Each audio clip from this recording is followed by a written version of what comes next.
Hi everyone, so there has been a very interesting development with the support Demon Hunter now that the Season 28 patch is out. So we already talked about this at an earlier point when the final patch notes came. The Nataya set has received this Caltrops Spike Trap combo to pull enemies. And you can actually utilize that on a support Demon Hunter to kind of pixel stack enemies. So you can see this in action here right now. If you're curious about more Natalia related topics, I do have a video covering that as well. So in this build, the idea is you play a regular support Demon Hunter, you have the Odyssey's End, you spin around with the God 4-piece bonus, so this is how the setup looks. You combine the two 4-piece bonuses to get a bunch of damage reduction, and then you use those Caltrops Spike Trap combo to pull enemies, and that actually works surprisingly well, at least when you cannot have a support Barbarian. So it's not as good as Barbarian that can just like rage flip stuff all over the place and then stomp them together for an insane pixel, but you can definitely make it work. And for something like 2-man pushing, for example, I believe this is going to be a very, very strong combo. So usually 2-man is always dominated by support Barbarians because Barbarians are simply like the best support class in general. But Demon Hunter brings way more offensive buffs, way more damage buffs. And if you can kind of pull enemies together like that, it actually seems to be at least competitive with Barbarian. Obviously, this is a bit difficult to say exactly with just like minimal testing that we were doing so far. This was just like a few runs here, and we need to wait it out a little bit in the season and how things develop when people start getting comfortable with this new spike trap pulling effect, which is not the easiest to do. But it definitely opens up the support Demon Hunter as another option in especially 2-man pushing or 2-man farming, and potentially bigger teams as well when no support Barbarians are present. So I don't think you're going to see like support Barbarians dropping out of any team in 4-man at least anytime soon. But you can see this here, like you can strafe around, you can pull enemies with you along through the rift, and it works really well. And then when you are at the point where you want to make a large pull, you can just stack everything up slowly, pull more enemies in, and they stack very tightly so that your damage dealers can profit from area damage a lot. So this is just an example run here, but you can see this 150 in 2-man is going really smooth. Obviously, this is with the Tarasha Wizard, which is a very strong build right now. This is high Paragons, but this is non-season. So in season, everyone's going to be tankier.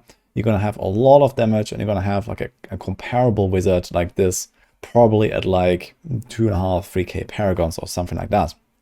So the season theme is very, very powerful in Season 28. And even without a season theme, this is going to be a setup that sticks around. I have also updated the max roll support Demon Hunter guide with this new variant here, so you can find the planner. I also have it in the description. Here's a bit of more like explanations about how everything works and how to do it. So if you are curious to play the setup, you should also definitely check out this. It's also in the description. So in general, you drop 2 different skills. So usually this is Marked for Death and Smokescreen or the Sentries. You don't really require those skills that much.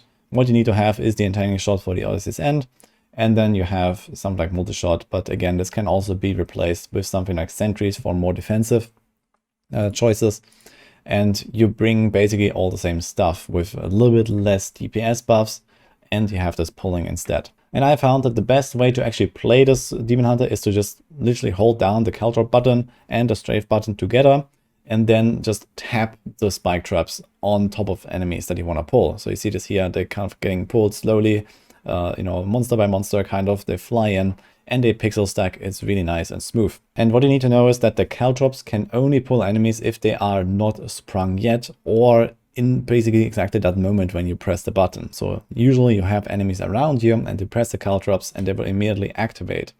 So only the non-activated Caltrops can pull enemies. So you have to press Caltrops and pull at the same time. And this is why you want to do that combo I just explained. Because in that case, you have like a half-second window or so for enemies to get pulled. If you try to set up a big chain reaction of all these traps, you will actually not be able to pull in like, 100 monsters at once, because the later traps activate too late and they will not pull anything in. But just holding down Caltrops plus Strafe at the same time works perfectly fine. And the good thing is you also have this God 4-piece bonus included here, so you just activate those Entangling Shots automatically by holding down Strafe as well. That also gives you the resources, it activates the Odyssey's End. So the only real thing you have to worry about is pressing Multi-Shot every few seconds whenever your damage phase comes around. So I just want to highlight the setup here. I'm planning to make another fully updated support Demon Hunter guide at some point, but right now I have some other priorities and I'm really out of time. So let's see. But the setup I just highlighted here is indeed very powerful. The pixel stacking for air damage is just such an important tool to have, and something that the Demon Hunter didn't bring before, and now you can. So I expect that we're definitely going to see some ZDH teams like that, and potentially it might outclass the support Barbarian in certain teams. If you're playing a Demon Hunter, this is definitely something to keep an eye on in Season 28 and onwards. And that's also already it for this video here. Personally, I'm really excited to play this. At some point, I'm definitely going to do some two-man pushing or so and try to optimize this a bit more, because it was actually pretty cool to play. And let's see where this will lead us. Hope you enjoyed this video here, and I'll see you guys next time.